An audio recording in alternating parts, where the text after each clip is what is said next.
you say, I'm going to put in all the sweat equity and this person's going to put in all the money, but the person putting in all the money comes back and says, I want 50% of the profit. Are you going to walk away from that? No. But some people do. A lot of people do. Why? It's called greed, guys, with a capital G. They want it all. And they're not willing to sacrifice and take baby steps to build up that portfolio. Right, guys? And take the emotions out of it. Yeah, there is no emotion here. I get excited, I do. I'm a very emotional person. And I've learned, and my emotions have gotten me in trouble. They really have. You're not going to live there. Doesn't matter. Doesn't matter. The grain in the hardwood floor doesn't matter. The quality of the granite doesn't matter. The colors matching perfectly doesn't matter. The quality of the work being done is another story. So you got to take all that emotion out of it. All right. So now you know a little bit about these guys, a little bit about where we're going this evening. This is truly an opportunity that no question should, I hope, be left unsaid going out of this room tonight. We've got an investor agent, a broker, a contractor, business owner on the sell and buy side. We've got a deal maker plus, rehabber, wholesaler, extraordinaire, project manager, loan officer, 17 years plus, buy side, and I mean, and you've worked with, how many different loan products are you working with right now? There's a lot of them, especially FHA. and just to piggyback on what she said about buying a home, sellers, I mean, it's a difference between a seller and an investment seller. A seller selling this property, he or she trying to get as much money as they can. Yep. But for you guys, you need to give the 6%. You're trying to sell your property. So if this man right here wants to buy my property, and the difference between him buying my property is 6%, I'm giving him 6% quick. Because the quicker I get that property sold, the quicker I get another one. But you guys, like she said, greed. I want to give him 2%. Okay, we hold on because they got money, but he ain't gonna say he got no money because he's trying to hold on as much money as he or she possibly can. So the difference in selling my property quick and having it sit on the market for a long time, sometimes it's closing costs. Give them the 6%. All you do is factor it in when you buy that property. You buy that property for $40,000, you put $20,000 in there, put the 6% right there. You sell it for $200, you already know what you're getting. Don't do it afterwards. Oh, Fred, this is so perfect because I started out as a realtor, right? I'm an investor agent now, and there were so many times working with investors that, you know, I'm going to sell it myself. I'm going to FSBO it. I'm going to save that 6%. By the time they pay the holding cost, by the time they sit there and pay 2 more months worth of mortgages, you could have paid 2 agents 8%, 10%, right? So here's a great story. She's not here. I can pick on her. One of my students on my coaching call last night, I used to be a hairdresser. I was a certified master hair colorist for 18 years before I got into real estate. She said, I'm sorry I'm late getting on the call. I said, okay, that's okay. I understand. She goes, no, I've got a huge meeting tomorrow and I decided to highlight my own hair. And it turned out really bad. So either I have to put a baseball cap on. And I said, you've got, I didn't say to her that you've got all these financial resources, but I said, why didn't you just go to the hairdresser? So she was so panicked, and you could hear it in her voice. But that's what we do to ourselves. It was the quickest story I could think of to relate. We would rather cut corners to go to Walmart to buy that $6 box of L'Oreal hair color than we would to take the time to go to a professional who's experienced and knowledgeable to do it right. So don't cut corners.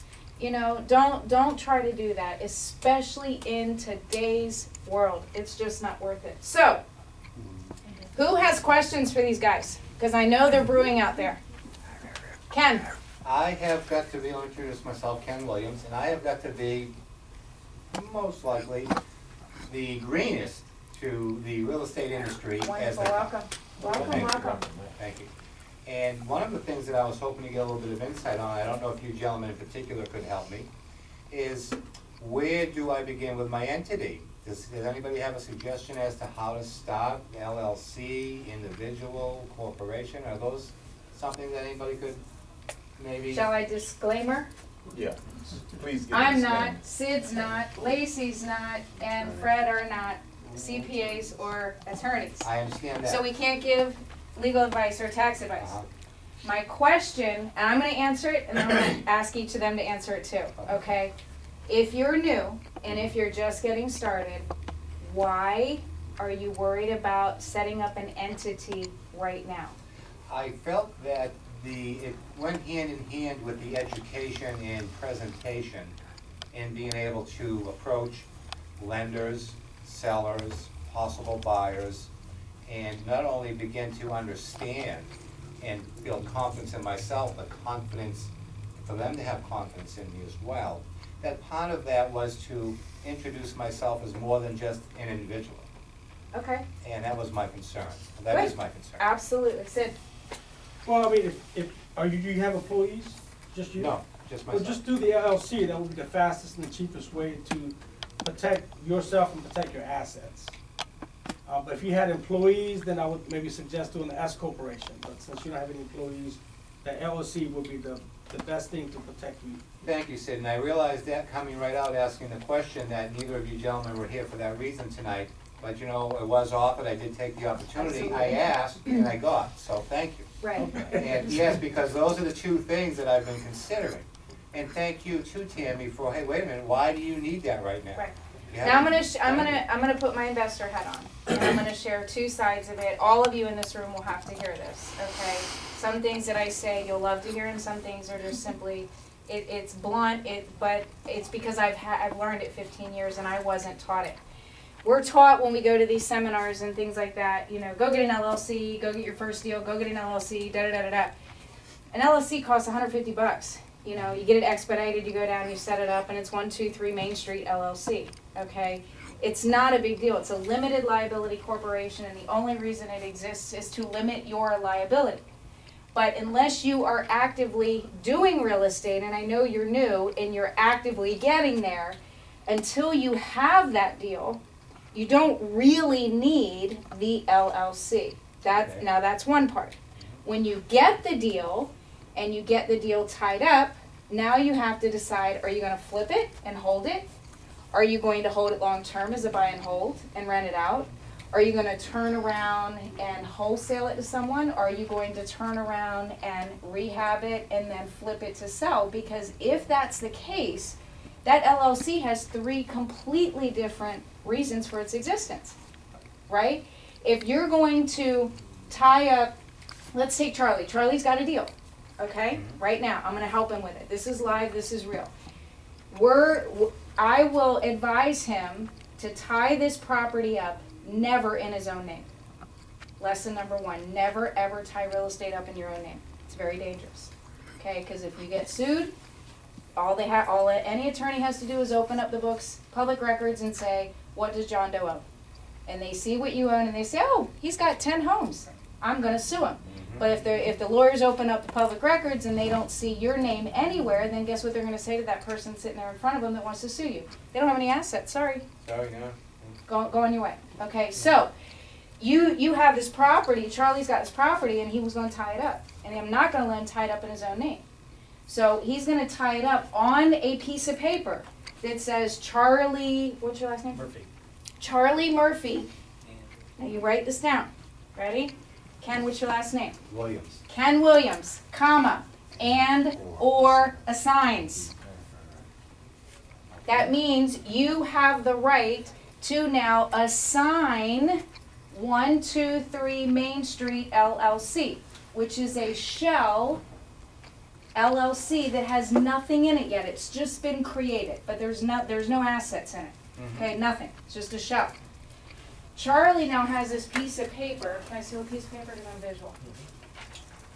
Charlie's now got this piece of paper called a ratified contract for 123 Main Street LLC, but he wants to wholesale it. So he's going to come to you, Ken, and you say, "Oh my God, that's a really great deal. I'd like to buy that property." He now is going to assign this contract to you. And instead of Charlie selling you the property, all you're simply doing is buying the LLC. that Charlie has created. Understand? Okay, so that's one way. But let's say you buy the property and you want to put it into an LLC because you're going to rent it out. What if a tenant falls on the steps and wants to sue you? Then he's renting it from the LLC. Correct. He's not renting it from Ken. Okay. That's correct. So where do you learn this? A, in these rooms, because we have experience, even though we're not lawyers and CPAs. We have CPAs on our team, okay? I have a CPA, a brand new CPA firm that I just hired. There's 9 CPAs in this firm, okay? Because as you grow and get bigger, you got to get bigger and bigger with your team. We're surrounded by attorneys. I guarantee you, every single one of these are surrounded by teams of people, okay? So great question. Just know that every question in real estate can be expanded upon unilaterally. There will never be one size fits all. Does that make sense? Yes, it does. So when you're creating this LLC for self-esteem, I wouldn't create it for self-esteem to be able to put Ken Williams LLC on a business card. Thank you, and I do understand the need to be anonymous in the paper transaction, or as much as possible. And yet you just clarified for me that there really isn't a need for it. For me, it wasn't so much to say, hey, look at me, my name's on the business card, as it was a feeling of a sense of urgency that it was necessary, that I needed to present to myself as more than just an individual. Right, because you know And at the it end of really the isn't. You know just what- explained that. Right, you know what really matters at the end of the day? The When you get deal. up, first thing in the morning and you can look in the mirror, that you're happy with who you are. Thank you. And that you're going out to make a difference in the world today. And if you can stand in confidence, there ain't no LLC that can ever go behind Ken Williams. Thank you, Tammy. You're very welcome. Anybody else have any other questions? Yeah, I just want to Go for it. piggyback on that. So, it's very important when you're dealing with professionals, and Tammy said it earlier, you want to deal with professionals, but you also want to deal with professionals who know what they're doing. So, if you go to a CPA, look for a CPA that actually has experience dealing with real estate investors. Because there's some Yes. CPAs that will just quote you what the book says, and they never great turn to point. that page.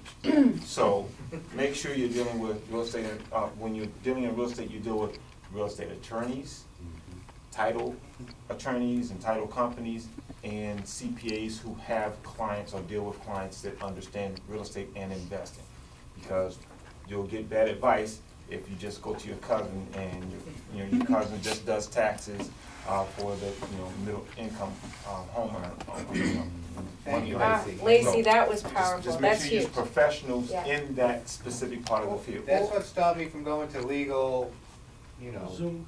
You can hey, use $100 can go do it. And I said, oh, great, where's my credit card? And I'll look it up, I'll Google it. But something stopped me. And I said, wait a minute, I don't know enough about any of this to make any decision at this point.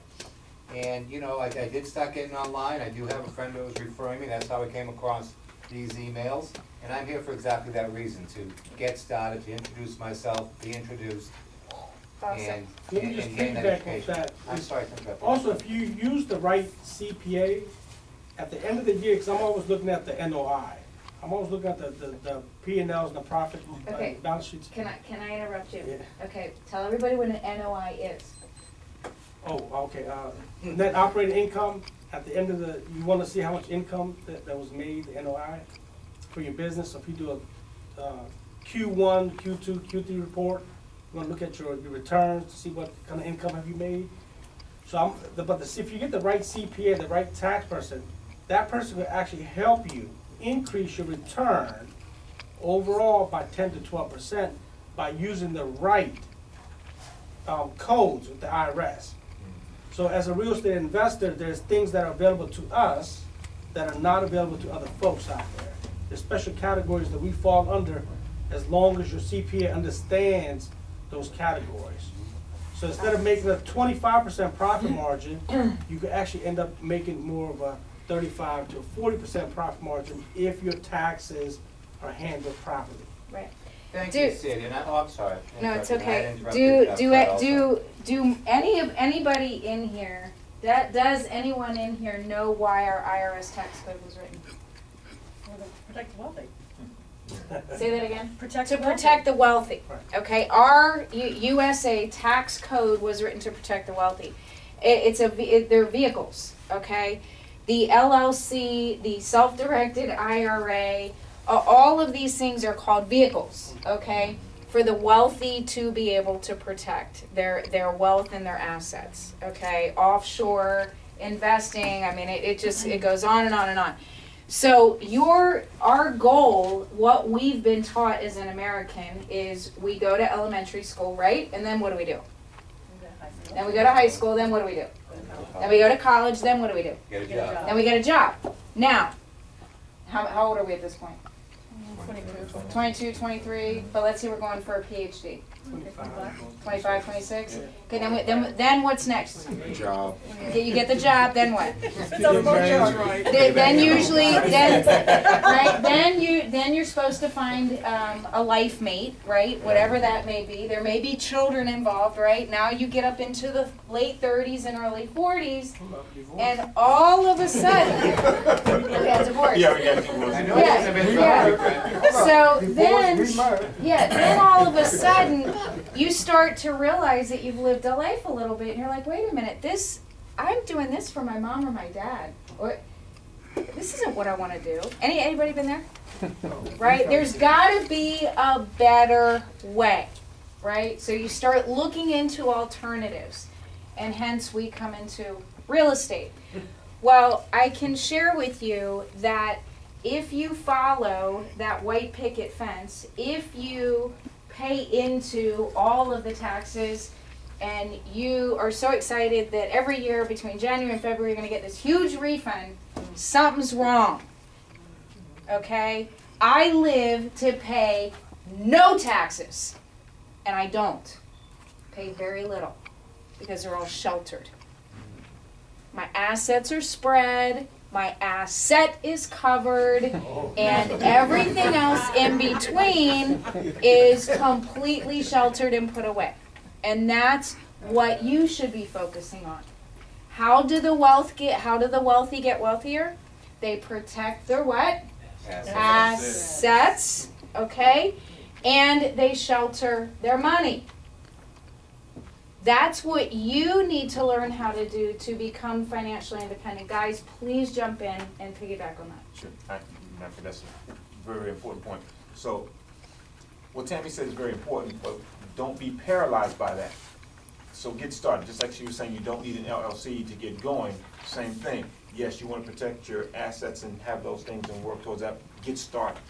You put those things in place as you move up, because as you go up the investor trail, like Tammy's, she's where I want to be, so I've got to get there. So as I grow, though, there'll be things that happen. There'll be different asset classes that I'll fall into, and I'll have to be aware and make sure that I'm protecting myself. When I get to Sid's level, again, the same thing, and I'm getting there, Sid, trust me. So, but as you go along, you'll bring in the right level of professionals to help you. So you don't need it all when you start right then. So just get, because I face this all the time, talking to people where they're just frozen. Or they're frozen in the busyness of becoming an investor. They're Investor. ordering their business cards, they're creating their LLC, they're thinking of the name, they're creating the website, they gotta have the buy website, the sell website, and this and this and that. Before you know it, the whole day goes by, and then a week goes by, and then a month goes by, but they're an investor. Right. You know, so get out there and do the deals. My thing is, find out if you want to do it. It looks pretty right now, but you might not want to do it. You can spend all this money doing all this, and then you find out, that's a whole lot of money you done spent. I tell loan officers that want to come into the deal, when loan officers want to come, I say, come part-time, don't quit your job, come part-time, because we get paid commission. See if you can do it. Everybody can't live off commission. See if you want to do it. And I tell them, come in referral fee. I'm telling them right now, I'm a pimp, because you're not going to make the money that you would make. But let's see if you want to do it. Once you close 3 or 4 and you see the money, okay, I want to do it. Now, okay, now you go and get your license and do all that stuff. But before that, make sure you want to do it. How many of us in here know somebody that wanted to be a doctor, a lawyer, Indian chief, and they ain't doing it because they are too hard, they ain't got time, something pop up. You just spent money. If you got money just to give away, I give you my name and address, you can just send it to somebody. Or you can send it to me, either one of us. All right, so I would Yeah, like, something to that. yeah, Let me just add what they're saying here. The other thing is, you know, what I found out is you gotta be around the right people. You really gotta be around the right people. If you're trying to get into real estate, or you're trying to get into being an auto mechanic, or a football player, or golf, you gotta be around the right people to learn and to grow through their mistakes, through their stories, through their experiences, through their knowledge, and then decide for yourself if this is something that you really want to do. And then you really got to get to know, you know, the why. Like, why do I want to do this? And you got to understand the why. Everybody has a why. Like, why are you guys here tonight? Right? Everybody has a purpose. Everybody's got a reason. So you got to know if your why is really passionate and is really powerful, and then put the time and energy behind it if you really want to do it. And my thing is, you know, you should never be scared of anything. And fear is man-made, and we create it ourselves. And then most of the time, we get in our own ways. We create our own obstacles and our own problems. So sometimes you got to stop listening to yourself. And you just got to do it. And there's no right way or wrong way. You just got to do it and get out there. And you know, you're going to get some bruises, but so what? You know, you get up and do it again. But you get better at it. You get better at it and get better at it. I've made plenty of mistakes. But, I mean, but also had coaches. So, you know, being part of this thing is great because your district RE has been doing this for many years. There's a lot of experience, there's a lot of knowledge here. But you guys got to get around either get a coach to really personally help you grow your plan, or come to these meetings on a regular basis and to network and talk to folks that are here and learn that way.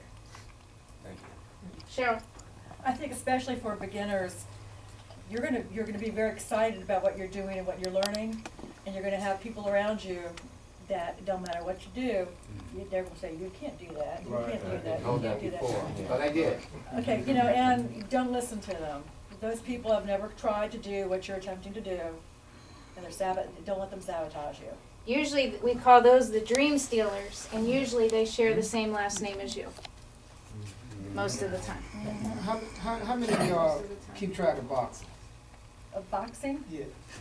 That wouldn't be me, I can tell Okay, you well, that. well, if you notice, a lot of the boxers now they got team. Mayweather team. Not just the boxers anymore. They got a team. Most of the boxers now, it's not like the old days. They got a team. Basically, we're telling you, a team. If you surround yourself with intelligent people, you can't go wrong. You can't go wrong. You done fell down how many times? You're gonna fall again. Get up, brush yourself off, let's get back. We all had bikes before, right? You fell off the bikes 100 times. Yeah. And they stopped you from riding that new bike, didn't they? How many times did you fall when you were learning how to walk? Yeah, right. All right, so Lacey, you are an investor as well. You've been doing this for 15 years. Yes. When you got started, what was it that you were getting into it for? I got into it because of the excitement of building wealth.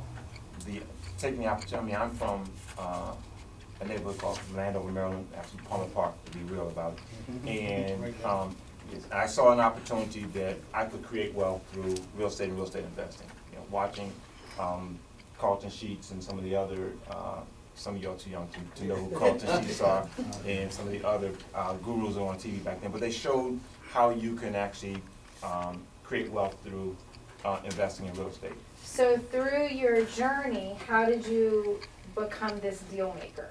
And what is it that you bring to the table that is really exclusive that you could help somebody in this room be able to achieve? Okay. Well, first, I've fallen down a lot, as Fred has mentioned, and taking the bumps and bruises. My very first deal I did from watching the Carlton Sheets program, my fiance and I, her grandfather passed and left them a property on Capitol Hill. I'm watching Carlton Sheets, Capitol Hill. Let's go, let's do this. Went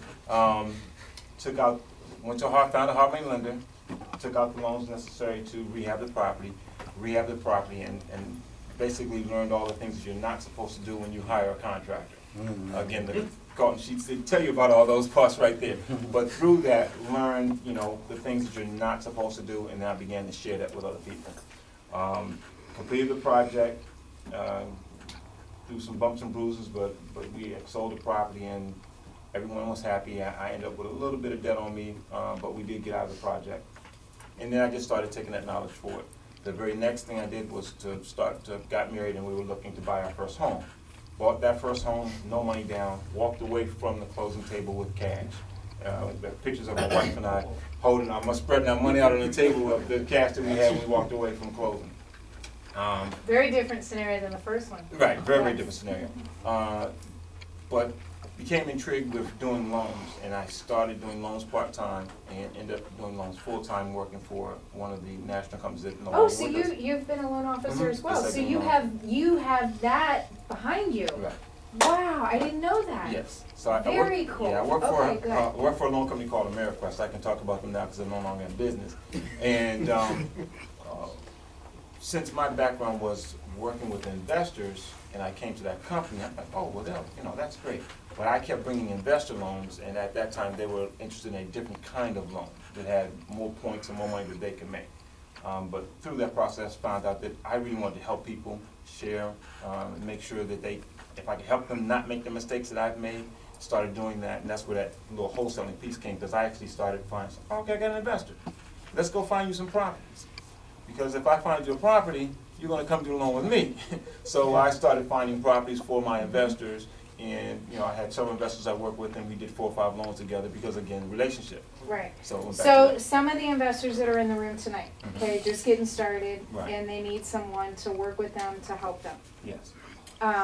Obviously, educating themselves is huge, so that they learn not only the mistakes, but the things to do and not to do. That's where we come in to provide you with the education. Lacey, you have a pipeline of deals? Yes. So you have a good inventory list right now? I have a good inventory, and yes, I'm ready to move deals and bring on investors and help them find properties. The biggest thing I do is analyze. I help try to analyze the properties, and I work with people. They're contractors I work with who can go in and they can look at a property and they'll tell my investor this is a deal, it's a good deal, or not a good deal. I don't know everything. As a matter of fact, Right. I try to make sure I put people in the hands of professionals who know, so they don't have to take my word for it. Take the word of the guy who's been doing it for 17 years. Take the word of someone who has sold a $32 million company. So listen to those people, and then you can come to me and I'll help you work your way through the system. Okay. But I do want to say something that's very important. The one thing I didn't have when I started was a local RIA or coming to a group that helped mentor you. Again, I was a late night commercial, and then once I got the materials, reading the materials and then going forward. I didn't have anyone who could say, sit down with and talk to them. And that's extremely important. And if you can get in a RIA, get with a group like Tammy and learn from them, take the courses and get the education, you'll save yourself some of the headaches. So. Thank you. Mm-hmm. Do you Right, and money. Right, and but money. do you hear the passion in his voice as he shares about real estate? That's what you're going to find in the whole world of real estate. It amazes me still to this day, the passion that exudes. We love what we do. We eat it, breathe it, sleep it, drink it. I am addicted. My name is Tammy Phelps. I admit it is an addiction. And I don't go to work every day. I do this 8 days a week, 25 hours a day, but I don't go to work. I absolutely love what I do. There's good days and bad days. There's hard days, and there's days to celebrate. We're celebrating tomorrow night. Having dinner. With not only for Vicky's birthday, the birthday girl out front, Vicky, our executive director. But I want to take these girls out and celebrate, because you got to celebrate the excesses along the way. Even if it's just to go out and have literally girls' night. My husband's like, well, why didn't you invite me? I said, because you're not a girl. You're not invited. He goes, well, I can be a girl. And I said, no, this is our time. We went through this together. We went on this journey together, and the tears and the happiness, and then actually making it, and now being able to declare, I am a real estate investor. They've made it, and I'm going to take them out, and treat them to a really nice dinner to congratulate them. So you've got to celebrate the successes along the way. Sid, what are a couple mistakes, a couple failures that looking back, if you had to do over again, you wouldn't do? Well, trying to take on, I would say trying to take on too much. You know, only, especially when you're new, try to do one property and do it well. And really stay on top of it, especially with the contractors. Stay on top of your materials, because I mean, the first job I've done, I got beat.